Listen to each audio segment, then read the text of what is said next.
میں آپ عوام سے بات کر رہا ہوں کہ آپ کو وہ لوگ سمجھ نہیں آتے جن کی بات سنتے ہیں تو اولیاء کرام کے بارے میں، صحابہ کرام کے بارے میں آپ کے دلوں میں کچھ وسوسے اور ایک خود خدا نہ خواستہ کوئی عجیب و غریب نیگیٹیوٹی پیدا ہو رہی ہوتی ہے۔ بالکل۔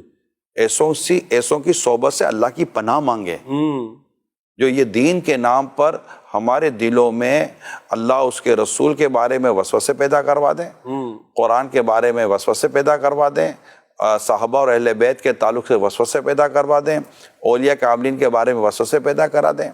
اب یہ امام اعظم سے زیادہ سمجھدار ہو گئے، یہ امام شافعی، امام احمد بن حنبل، امام مالک رحمہ اللہ تعالی، ان سے کیا زیادہ سمجھدار ہو گئے؟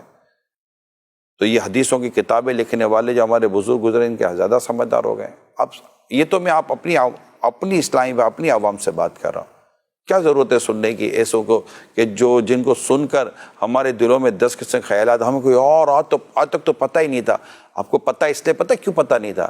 وہ علماء، وہ مشائخ جو حکمت اور مصلحت کو جانتے تھے، ان کو پتہ تھا کہ کون سی باتیں کرنی ہے، کون سی باتیں نہیں کرنی۔ کہ حضرت ابو ہریرہ رضی اللہ تعالیٰ عنہ کا آپ نے ارشاد نہ سنا تھا کہ ایک علم وہ ہے جو میں تمہیں بتاتا ہوں، جو میں نے نبی پاک سے لیا، اور دوسری بات ہے کہ میں تمہیں بتا دوں تو تم مجھے ہلاک کر دو گے، اسی کو میرا گلا کاٹ دو گے، میرا گلا کاٹ دو گے۔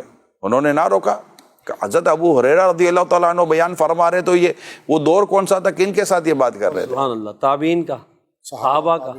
جو علماء ہیں جن کو اللہ پاک نے علم اور حکمت اور مصلحت سب کی نعمتوں سے مالا مال کیا ہے، تجربہ ہے، وہ جانتے ہیں کہ کون سی بات کہاں کرنی ہے، کون سی بات کہاں نہیں کرنی۔ حضرت عبداللہ ابن عباس رضی اللہ تعالیٰ عنہما فرماتے ہیں کہ میری اونٹ کی رسی کھو جائے نا، اسے بھی میں قرآن سے تلاش کروں۔ اللہ اکبر۔ حضرت عبداللہ ابن عباس رضی اللہ تعالیٰ عنہ امام المفسرین کہلاتے ہیں۔ علماء کہتے ہیں کہ بالکل اونٹ کی رسی کھو جائے قرآن سے مل سکتی ہے، ڈھونڈنے کے لیے عبداللہ ابن عباس جیسا مفسر بھی چاہیے۔ سبحان اللہ، سبحان اللہ، واہ، تیرا میرا کام نہیں ہے، کیا بات، اونٹ کی رسی ڈھونڈنے جائیں گے خود ہی کھو جائیں گے۔ اللہ اللہ اللہ۔ ٹھیک ہے، تو یہ جو ہے نا کہ ہم پڑھ لیں، بالکل پڑھنے کے لیے طریقہ ہے۔ کتابیں دنیا کی بھی لکھی گئی ہیں، لیکن پڑھنے کے لیے ان کتابوں تک پہنچنے کے لیے بھی ایک ترتیب ہے۔ ڈائریکٹ میٹرک کی کتاب آپ ڈائریکٹ ترتیب سے چلیں، اور جو علماء جب ترتیب سے چلیں گے نا اور صحیح جگہ سے لیں گے، صحیح، اور آپ کو صحیح استاد مل گئے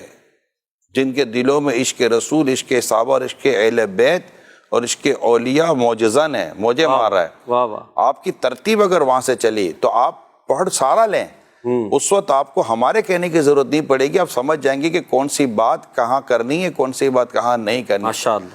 پھر یہ جو بیان ہے کہ کو ہے نا کہ لوگوں کو ان کے عقلوں کے مطابق کلام، کلم الناس علی قدر عقولہم، یہ اس کو کہاں لے جائیں گے؟ الحکمت و ضالۃ المومن، حکمت مومن کا گمشدہ خزانہ ہے، اس کو کہاں لے جائیں گے؟ اچھا، یہ سارے جو معاملات آتے ہیں تو یہ سب چیزیں سمجھیں، جو علماء ہیں یار، جو علماء ہیں، بزرگ ہیں ہمارے، ان کی صحبت میں رہیں تو وہ مطلب کہ وہ بتا دیتے ہیں کہ نہیں بیٹا ابھی وقت لگے گا، تمہیں پتہ چل جائے گا۔